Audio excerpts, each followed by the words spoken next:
Namaskaram, Bhagavad Gita, Chapter 6, Sloka 10. In this sloka, Bhagavan says, those who seek the state of yoga should reside in seclusion, constantly engaged in meditation with a controlled mind and body, getting rid of desires and possessions for enjoyment. In this sloka, Bhagavan talks about self-preparation. He's preparing us to concentrate on meditation, how to keep our mind with single topic, that is focused mind. So the topic here is for yogis, God. So how to perform Karma Yoga, and God says you keep trying. You start practicing and keep doing it and you will attain perfection. Once you attain perfection, once you are able to control your mind, then you will do it in any place. Whatever disturbance you have around you, you will do it. So this is for the beginning stage of Yoga Abhyasam. So he says, he is giving us all the techniques, how to prepare ourselves and how to start dhyana. So how to start practicing Karma Yoga. And earlier slokas, he was telling about the how we should look at everyone as equal. So here in this sloka, he says how you have to keep yourself away from the people and keep yourself in a secluded place. Practice Karma Yoga and think of God. Think of Atma Sakshatkaram. That is, aim at attaining Atma Sakshatkaram. So your mind should be thinking only about that. So he is giving the clues, giving the techniques, the ways. That is what yoga, process, technique. So he says, early morning, it is Brahma Muhurtam. So during that period, it is full of Sattvika Guna. So when there is Sattvika Guna, there is no negativity. So that is a time to do yoga. Even for children, we say early morning reading is very good, because even in the air, we don't have much disturbing particles. So what happens? That is the reflection. So there is no sound reflection or whatever you say. Nothing will disturb you. So the air is full of, air remains pure. We can make it in a very simple way. So it is Brahma Muhurtam time, and which is full of Sattvika Guna. So whatever you do, that is, we do only reading or chanting or practicing yoga or practice any other art. If you do during that time, you concentrate your mind on that. When you have Sattvika Guna, only your concentration. So you are able to focus on what you are reading. You are able to focus on what you are playing. Playing in the sense it can be veena or any other musical instrument. And when you are doing yoga or when you are doing meditation, your mind focuses only on that, because it is filled with Sattvika Guna at that time. So Bhagavan says, do it in the early morning. Then be away from the noisy area and don't be surrounded by people. So move away from people. So that was seclusion. Because you are in the beginning stage of Yoga Abhyasam, so there are so many things to disturb us. So not to get disturbed. How you can remain not to be disturbed.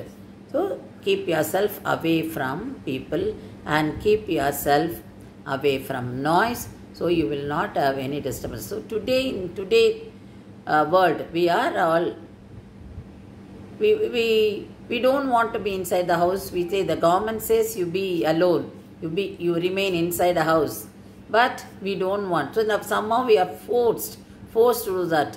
So that is for protecting us from the virus. So that tanimai, that loneliness, is very useful for purifying mind and body. both. So here in this sloka, Bhagavan talks about purifying mind. So how to keep your mind in a very pure condition by not getting the thoughts of worldly things, not to get attached to worldly affairs. Remain aloof and you keep your mind away from all that and let the mind think of only Atma Sakshatkaram. Then let the mind be under your control. So these are the techniques. These are all the points Bhagavan says. And if we follow that, we can do meditation, we can do anything, whatever we want to do. And you are removing all the desires. You remove desires from your mind and you get detached from the worldly affairs and you be away from the crowd. You be in a very silent place. Then your mind will not get any disturbed. So there is no mamakaram, there is no I and my thoughts. And your mind thinks of only Atma, Paramatma. So your mind will be having thoughts of Jivatma, Paramatma. And that's why we remain in puja room when we do puja. And when we are in puja room, while doing prayer, we can feel the difference. During that particular time, what this experience we undergo. Because when we are inside the puja room, we are looking at only the images of God. So that occupies our mind. So we don't have any other thoughts. The chanting slokas. So you have that vibrations. That vibration controls your mind and it does not allow the mind to listen to any other music. That is why we visit temples. Why in olden days visiting temple was in practice? Because they used to chant mantras and they do meditation, so that vibration is there. So there is no negativity around us. So you get that positivity and you get that, you get your mind gets, you feel your mind gets purified, because everything around is only the thoughts of God. So that is why temples are visited by us every day. We used to have that practice. Every day we used to go to temples, because that's a place which purifies our mind and body. Because the thoughts of only God we get when we are inside the temple. But so unfortunate nowadays we find the both saying remains quiet and don't make noise and don't use your cell phone, all that. That should not be there. We should have control over mind, not to use cell phone and not to talk to the other devotees coming there, and we should have that self-control. So when you have that self-control, we are conquering our mind. So we should have that state. That is what Bhagavan says in this sloka. So have control over your mind. You conquer your mind. For that this practice is needed. So this practice for anything, to become a good musician or to become a good player, to become a good cricketer, we need to practice every day. So for this also you have to practice every day and keep trying. And when you are doing the sadhana, you be in a lonely place, secluded sadhana. And when you are surrounded by worldly things, you will get disturbed. So don't get into it, because we are beginners. Once we get into that, once we conquer our mind, we can do meditation in anywhere, even in the center of city we can do, in the center of shopping mall also we can do, because we conquer our mind. And our mind is not getting attached to those shops. So Bhagavan says, yes, you can do it. By practice you can win over your mind. So this is like, my mind is like milk and a world is like water. So when milk is mixed with water, the water takes up the milk's qualities and you find only water there. So that is a quality of water.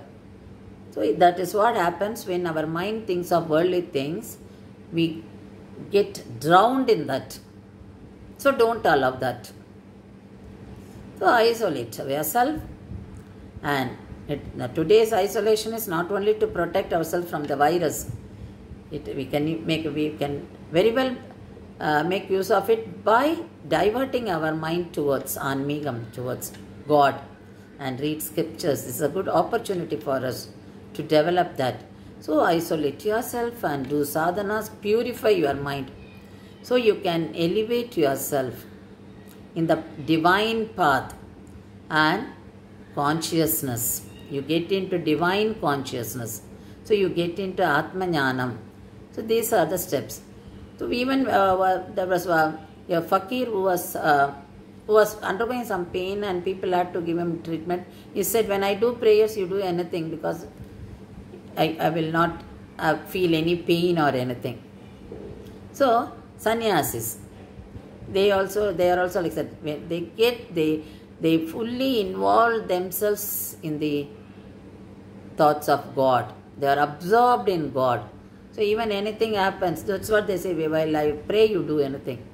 So they will not have they will not realize anything, whatever goes with their body. So much of involvement in prayers. There was a saint who was crossing the river and he found a scorpion struggling in the water. So he takes up that scorpion, and that scorpion, every time it used to bite him. And when he, because out of pain, so the sadhu, when he just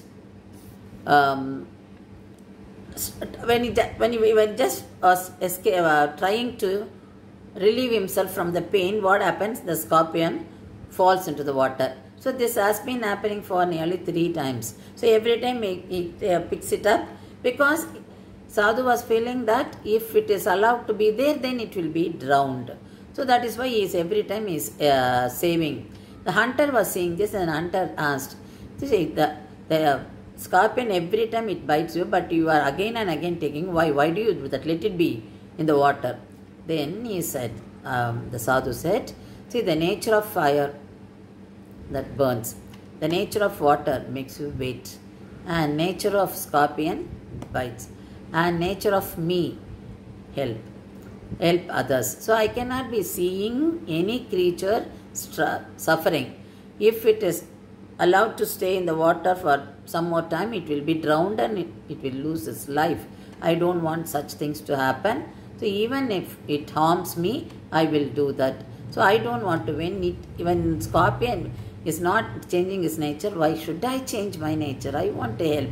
So he was trying to take it in his hand and drop it on the land so that it will escape. So that was the thought the sadhu had, and he succeeded in that. So here we find how the yogis, how the saints, sages, they work for others. They think of only welfare of others.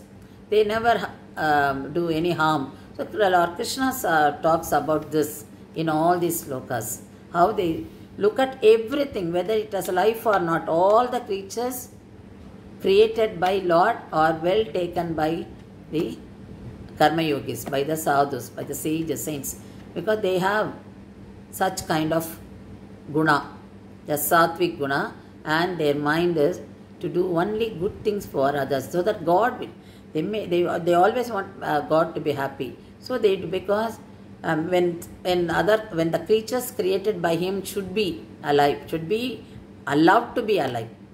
So that is what here this sadhu did.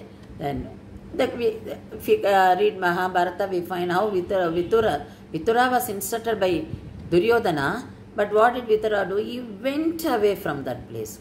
He didn't stay there. Said he was leaving that place. So he left. So this is how we should be. We should not be in the place of where you get all the humiliation or negative, the people of negative thoughts. We should not be there. Because let us keep our mind pure. So we should be away from that. So Vitura was a karma yogi. He did so. When he was insulted by Duryodhana and others, he left the palace. He went out. So that is the best way to keep our mind calm and not polluted. So here, that is the significance of loneliness. Then there is a Pasuram by Nammalvar. Thunai Naal பெருங்கிளையும் தொல் குலமும் சுற்றத்தினை நாளும் இன்புடை தாமேலும் கனை நானில் ஓவா தொய்ச்சார்ங்கன் தொல் சீரை நல் நெஞ்சே ஓவாத ஊனாக ஊன் ஓவாத ஊனாக ஊன். So in this Pasuram, Bhagavan says, oh, that is saying, oh heart, you don't have desires in the worldly things, whether it's material or it may be your friends or maybe your relatives or children or your family. So don't have desires. You just do your duty. You may feel happy when you are with them, but don't be attached to them. Instead, you divert your mind towards Sri Rama, who has got all the divine qualities. And you enjoy those divine qualities of Sri Rama, who is very good at sending the arrows continuously. So this is what, so you think of, yes, you always cherish the qualities, the divine qualities of Lord Rama, and those thoughts are like food to us, and enjoy. Think of him and keep spending your time in that. So this is how we should engage ourselves. So when you engage yourself in the pastimes, hearing or reading of pastimes of God, or by chanting namas or by chanting slokas, you are not disturbed by worldly things. You are not disturbed by anything going around us. So concentrate on God and don't have any attachment to the material life. It may be people or it may be objects. So here Nammalvar says, so you have to live like this. So what Bhagavan said in Bhagavad Gita, later Alvars, they brought out their experiences and they composed Pasurams. And these Pasurams and the characters like sadhus, those who lived by what Bhagavan said in Bhagavad Gita, they are inspirations for us to lead a very pious and calm and peaceful life.